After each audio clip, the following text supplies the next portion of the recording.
চলে এলাম আর একটা নতুন রেসিপি নিয়ে। আশা করি তোমরা সবাই ভালো আছো। তো আমি খুব ভালো আছি। এটা হচ্ছে নাম পটল বাটা। তো কীভাবে রেসিপিটা করেছি তোমাদের সাথে শেয়ার করলাম। তো চলো কী কী লাগছে দেখে নিই। এখানে আমি 10-12টা পটল নিয়েছি, মাঝখান থেকে ছিঁড়ে নিয়েছি, দেখতেই পাচ্ছ। সর্ষের তেল, হলুদ গুঁড়ো, লঙ্কার গুঁড়ো মানে কাশ্মীরি রেড চিলি, একটা বড় সাইজের পেঁয়াজ, 8টা লঙ্কা মাঝখান দিয়ে কেটে নিয়েছি, রসুন, কালো জিরে আর নুন। এই রান্নাটায় তেল একটু বেশিই লাগে। তো রান্নাটা কীভাবে করছি দেখা যাক। ছোট্ট সাইজে যে দেখতেই পেলে ছোটো বাটিতে যে তেল রেখেছিলাম, তেলটা আমি কড়াইয়ের মধ্যে দিয়ে দিয়েছি। তেলটা গরম হচ্ছে। গরম হওয়ার পর যতক্ষণ না তেল গরম হচ্ছে এর মধ্যে কিছু দেবেন না। গরম তেলটা দেখতেই পাচ্ছ গরম হয়ে গেছে। গরম হওয়ার পর আমি এর মধ্যে কালো জিরেটা যেটুখানি নিয়েছিলাম পুরোটাই দিয়ে দিলাম।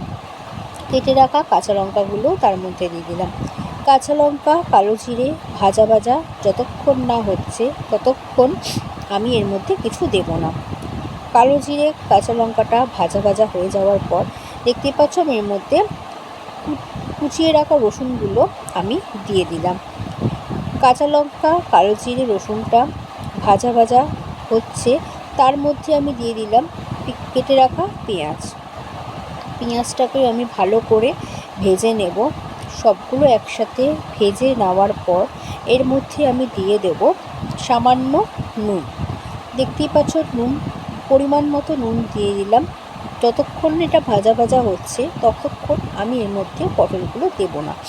তো দেখতেই পাচ্ছ এখানে আমার অলরেডি মোটামুটি ভাজা হয়ে গেছে। এর মধ্যে আমি কেটে রাখা পটলগুলো দিয়ে দেব। ভালো করে সব কিছু নেড়ে এটাকে মাখা মাখা করে নেব। কিভাবে করছি সেটা তোমরা দেখতেই পাচ্ছ। যতক্ষণ না এটা ভাজা ভাজা হচ্ছে ততক্ষণ আমাকে এটাকে নেড়ে যেতে হবে, যতক্ষণ না ভাজা ভাজা হচ্ছে। তো দেখতেই পাচ্ছ আমার মোটামুটি ভাজা ভাজা হয়েই এসছে। এর মধ্যে আমি হলুদ গুঁড়ো দিয়ে দিলাম। তার মধ্যে আমি দিয়ে দেব কাশ্মীরি রেড চিলি। যতক্ষণ না ভাজা ভাজা হচ্ছে, তেল যতক্ষণ না ছাড়ছে ততক্ষণ তোমাদের এটাকে ভেজে যেতে হবে। তো দেখতেই পাচ্ছ আমি কাশ্মীরি রেড চিলি দিয়ে দিলাম। এটাকে আমি ভালো করে ভেজে নিলাম।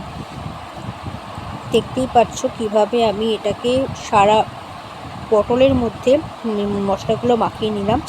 এখানে আমার ভাজা ভাজা হয়ে গেছে। এটাকে আমি ঠান্ডা করতে দিয়েছি, যেহেতু গরমটা আমি মিক্সিতে দিতে পারবো না। মিক্সিতে দিলেই গরম একটা বাজে হবে। তো সেই জন্য ঠান্ডা হয়ে যাওয়ার পর মিক্সির মধ্যে পটলগুলো দিয়ে মিক্সি করে নিয়েছি। দেখতেই পাচ্ছ কীরকম দেখতে হয়েছে। মিক্সি করার পর তারপরে ওই কড়াইয়ের মধ্যে আমি অল্প একটু তেল দিয়ে আবার মিক্সি যেটা করেছিলাম পটলটা সেটা কড়াইয়ের মধ্যে দিয়ে দিলাম।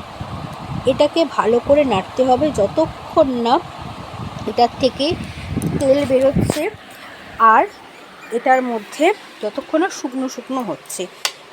আবার আমি একটু নুন দিলাম, কারণ তখন আমি নুনটা ভাজার সময় দিয়েছিলাম, তারপরে আর নুন দেওয়া হয়নি। ভালো করে এটাকে নেড়ে নেব। দেখতেই পাচ্ছ কতটা শুকনো শুকনো হয়েছে। গরম ভাতের সাথে এটা খেতে দুর্দান্ত লাগে। তোমরা বাড়িতে একবার ট্রাই করতে পারো।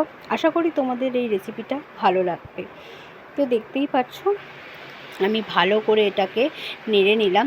একদম শুকনো শুকনো হয়ে যাবে। এর মধ্যে অল্প একটু চিনি দিলাম, দিয়ে ভালো করে এটাকে আবারও নেড়ে নিলাম। যতক্ষণ না শুকনো শুকনো হচ্ছে, তেল যতক্ষণ না ছাড়ছে ততক্ষণ তোমাদের নেড়ে যেতে হবে। আর গ্যাসের ফ্লেমটা একটু কম রাখবে, না হলে পুড়ে যেতে পারে। তো এখানে দেখো আমার পটল বাটা রেসিপি রেডি। এটা তোমরা গরম ভাতের সাথে দুপুরবেলায় খেতে পারো। ওপর দিয়ে একটু সর্ষের তেল আর একটা কাঁচা লঙ্কা দিয়ে পরিবেশন করলাম। যদি রান্না ভালো লেগে থাকে চ্যানেলটাকে সাবস্ক্রাইব করে পাশে থাকবেন।